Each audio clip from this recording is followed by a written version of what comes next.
So, what if I told you the secret to predicting the next recession wasn't buried in some complex spreadsheet, but in a book of stories? Today, we're going to dive into how AI is reading the Fed's secret diary to forecast our financial future. Just think about it for a second. What if you could predict a recession, not with charts and graphs, but with stories, real on-the-ground accounts from all across the country? It sounds a little out there, right? Like something from a movie. But as we're about to see, it's very, very real. All right, first things first. What is this mystery book we're talking about? And how on earth could it possibly hold the key to predicting something as massive as a nationwide recession? Okay, so let's be clear. We're not talking about some dusty old crystal ball or a prophecy here. This is a real document, something published 8 times a year by one of the most powerful financial institutions on the entire planet, the U.S. Federal Reserve. So let's peek inside, shall we? We're talking about a document that's officially called the Beige Book, but you can think of it as the Fed's diary, its secret diary on the American economy. You know, the Beige Book actually has a pretty cool history. It didn't start out like this. At first, it was just oral reports. Then, for more than a decade, it became this top-secret document for policymakers. They even called it the Red Book. It wasn't until 1983 that it finally went public, got a much calmer name and color, and became the Beige Book we know today. So what's actually in it? Well, the Beige Book is basically just a collection of stories. The Fed's regional banks go out and they talk to people, business leaders, factory managers, folks in the community, to get a real, boots-on-the-ground feel for what's happening. It's way less about numbers and way more about the human side of the economy. And this quote? It's a perfect example of what I'm talking about. It's not a statistic, it's a story. It tells you that real people are feeling the pinch of rising prices and are changing how they shop. The entire book is just packed with this kind of rich, qualitative information. Okay, this all sounds really interesting, but it brings up a huge problem, right? How do you turn stories into actual data? How can you measure something as fuzzy as a nation's economic mood?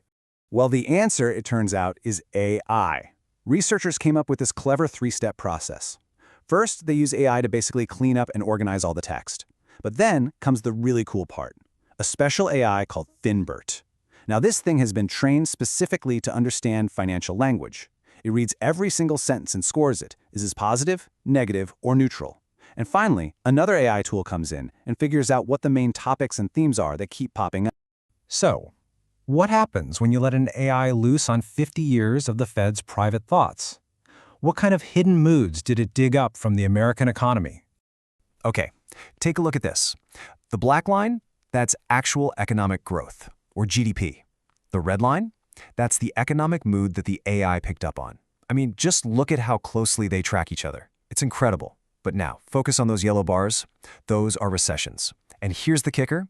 Notice how the red line, the sentiment, almost always takes a nosedive before a recession actually hits. It's like an early warning signal.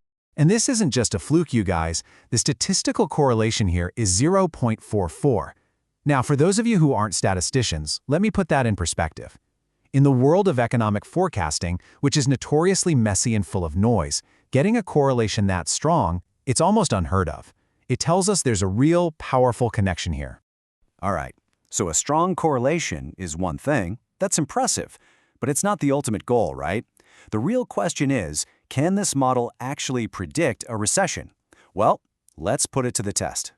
So the researchers ran this through a rigorous statistical test, comparing the Beige Book sentiment against all the usual economic predictors. And the result?